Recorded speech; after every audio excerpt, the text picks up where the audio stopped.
Hey there, thanks for clicking on this week's segment of And Now You Know with Realtor Row. So, last week I started talking about lending misconceptions, and there are a number of them, so I decided to split it into two segments. So, to continue on that, many people believe that FHA is for low-income buyers, and that is just not the case. It is limited as far as the mortgage amount that is given. And so in this area, it's around 315,000. And so of course, that's going to tell you that a low income buyer would not be obtaining a mortgage of that amount. And just along that line, I once worked with a doctor who had 50% of his income right off the top that went to alimony. And so just because conventional versus FHA, the conventional lending requirement would have included the alimony as a debt. And so he would have had a 50% debt to income ratio before even figuring any bills that he might have. So in that case, he employed an FHA loan, and that was simply because he had to go with those requirements, and they do not figure the alimony as part of your debt to income ratio. So just a little side note there. Let's see. Another misconception would be that once you have saved up for your down payment, that you're golden. And actually, there are other costs that you are going to need to consider.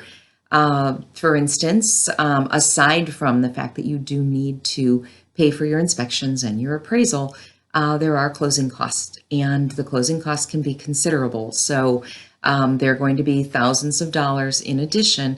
So if once you've saved up your down payment, you do not want to save up more money, then you need to know that you will need to ask the seller to contribute toward your closing costs or to cover all of your closing costs.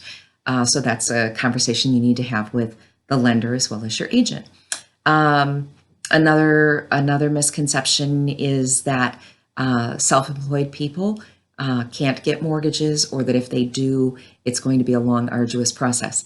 And in many cases, yes, it's actually something that can be very difficult. That's because self-employed buyers do sometimes make sure to claim a lot of deductions to make their bottom line look lower so that they don't have to pay as much in taxes. And of course, when you are presenting those tax returns, the lender is looking at that bottom line, and that's what they're considering your income. So that can definitely make it very difficult. And so some people start preparing years in advance and stop taking the maximum deductions in order to have that higher income amount, even though they're paying the higher taxes. At the same time, I do work with a lender who offers bank statement mortgages. And so that can definitely be something that is very helpful to a self-employed buyer. So if that is you, then reach out to me and I will pass along that information. Finally, something that I just encountered not long ago. I had a perfectly lovely woman, and she really wanted a home, but was very hesitant because of the amount that her payment was going to be.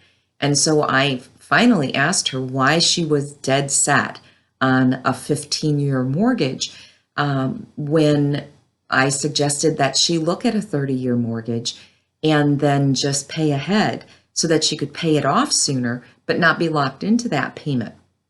And so she looked at me like I had three heads, and she said, "I'm almost 70. And I said, "Yes, and that means?" And she said, "Well, of course they'd never give me a 30-year mortgage." And so I explained to her that there is no discriminating based on age. And so her comment to that was, well, that would be stupid to give me a 30-year mortgage.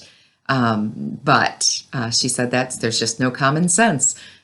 Indeed, she did get the house that she wanted, and she did employ a 30-year mortgage, and her plan is to just pay ahead on it, especially while she's still working, and then not be locked into that higher payment after she's retired.